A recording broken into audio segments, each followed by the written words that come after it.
আপনি কোন জেলা থেকে এসেছেন? ঠাকুরগাঁও জেলা থেকে। ঠাকুরগাঁও জেলা থেকে এসেছেন। হ্যাঁ। আপনার নাম কি? দুলাল মহন্ত। আপনার ধর্ম কি? সনাতন। আপনি কেন এসেছেন আমার কাছে? এই ব্যথার চিকিৎসা করার জন্য। ব্যথার চিকিৎসা করার জন্য?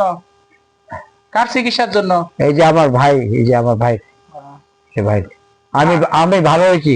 আপনি ভালো হয়েছেন? হ্যাঁ, আমি চিকিৎসা করে সুস্থ হয়েছি।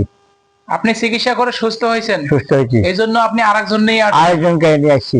তা আপনি এখন সুস্থ আছেন? আছি, হ্যাঁ, আল্লাহর রহমতে আছি। তা আপনার আপনার ভাই রোগী নাকি? হ্যাঁ। বলেন কোন জেলা থেকে এসেছেন? ঠাকুরগাঁও না। ঠাকুরগাঁও জেলা থেকে ঠাকুরগাঁও। এসেছেন। আপনার নাম কি? আমার নাম রমেশ চন্দ্র শীল। আপনার ধর্ম কি? সনাতন। হিন্দু ধর্ম? হিন্দু ধর্ম। কেন আসছেন আমার কাছে বলেন? আমি চিকিৎসার জন্য আসছি প্রথম। চিকিৎসার জন্য আসছেন? আসছি, হ্যাঁ। কেমন চিকিৎসা আপনার দরকার? কি সমস্যা আপনার? আমার বীজ ব্যথা, খুব ব্যথার জন্য বিষ আসছি। ব্যথা? হুম। কত বছর থেকে ব্যথা? প্রায় 5 বছর। বেশি 5 হবে। বছর। 5 বছর থেকে ব্যথা কষ্ট 5 বছর করতেছেন? থেকে কষ্ট করছি।